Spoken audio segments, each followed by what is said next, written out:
मैंने एक कहानी सुनी थी कि समुद्र पे पुल बन रहा था और ये भगवान राम वाले उसी पुल की बात मैं कर रहा हूँ जो लंका ले जाने के लिए बनाया जा रहा था, अनूप जी। और तमाम भालू, बानर, रीछ सर पे बड़ी बड़ी चट्टानें लाद के समंदर पाट रहे थे। अचानक भगवान राम की नज़र जाती है कि एक गिलहरी है जो समंदर की रेत में लौटती है, पोड़ती है और जो थोड़ी बहुत रेत उसके बदन पे आ जाती है वो आके समंदर में झाड़ देती है। तो भगवान राम ने उसको प्यार से गोद में उठाया, पूछा ये तुम कर क्या रही हो? उसने जवाब जो दिया वो इस दौर के लिए बहुत ज़रूरी है। उसने जवाब दिया कि समुद्र पे पुल बन रहा है, अन्याय के खिलाफ न्याय की लड़ाई होने जा रही है। मैं चट्टानें अपने कंधे पर नहीं उठा सकती, लेकिन अपने हिस्से की रेत तो समंदर में डाल ही सकती हूं। तो मैं जानता हूं कि मेरे लिखने से शायद दुनिया ना बदले, मैं ये जानता हूं कि कोई क्रांति, कोई परिवर्तन, कोई इनकलाब नहीं आएगा, लेकिन मैं शायरी के समंदर में अपने हिस्से की रेत डाल रहा हूं और इसके लिए मुझे आपका आशीर्वाद चाहिए। तेरी गलियां की अगर कुछ पंक्तियां आप जो है यहाँ पर गुनगुना दें। तेरी गलियां की पंक्तियां मैंने आपको सुनाई, मैं फिर भी सुना देता हूं। कैसा है रिश्ता तेरा मेरा, बेचेहरा फिर भी कितना गहरा।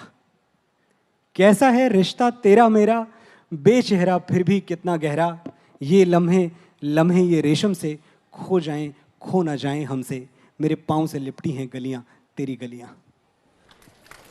गलियों से आगे बढ़ते हुए मिट्टी पर अगर आए, आप अपनी किताब में ये कहते हैं, मेरे पैरों को तो मिट्टी में सना रहने दे, मेरा धरती से जो रिश्ता है वो बना रहने दे।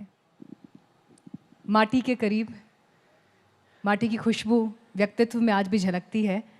और तेरी मिट्टी जब गाना आया और जिस तरह से उसने लोगों के दिलों को छुआ, वो अपने आप में फिर एक कहानी है। उससे जुड़ा अगर आप अपना अनुभव हमारे साथ साझा करें। मैं सचमुच जानना चाहता हूं कि यहाँ कितने लोग हैं जिनको तेरी मिट्टी पसंद है? काफी हाथ उठ गए, इतने काफी है मेरे लिए। 98% आप मान सकते हैं इसे, मोटा मोटा। और जिनको नहीं पसंद है, मैं ये बात दावे से कह सकता हूं, उन्होंने सुना नहीं है। अगर आप सुनेंगे आपको पसंद आएगा।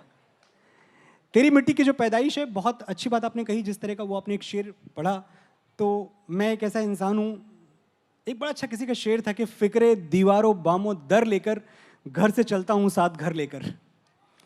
तो मैं गौरीगंज से निकल गया, गौरीगंज कभी मेरे अंदर से निकला नहीं। मैं अपनी गलियों से बिछड़ा, मुझे ये रंज रहता है। मैं अपनी गलियों से बिछड़ा, मुझे ये रंज रहता है। मेरे दिल में मेरे बचपन का गौरीगंज रहता है।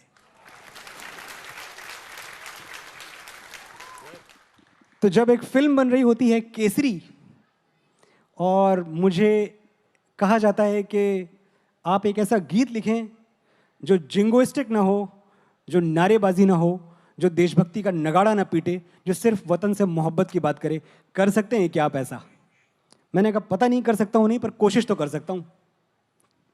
और मुझे याद है कि मैं उस वक्त लंदन में था। लंदन में मेरी फितरत है मस्ताना के बुक टूर पे था और मुझे ये गाना लिखना था।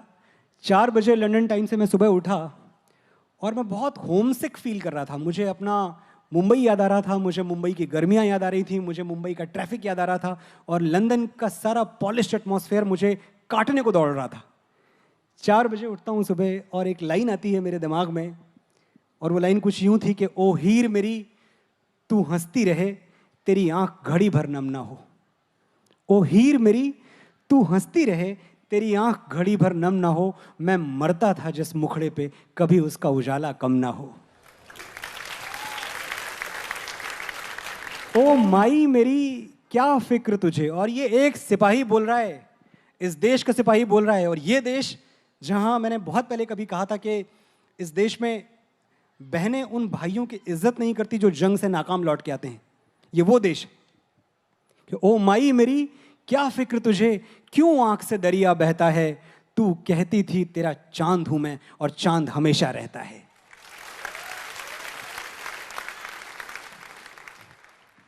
एक सिपाही when he is bleeding to death, उसके आखिरी जिंदगी के जो 10 मिनट होते हैं, वो अपने आप से शायद जब इस सवाल करता होगा कि ये सीने पे गोली उसने किसके लिए खाई, उसी एक सवाल का जवाब था वो पूरा का पूरा गाना तेरी मिट्टी कि तेरी मिट्टी में मिल जावां, गुल बन के मैं खिल जावां, इतनी सी है दिल की आरज़ू, तेरी नदियों में बह जावां, तेरे खेतों में लहरावां, इतनी सी है दिल की आरज़ू।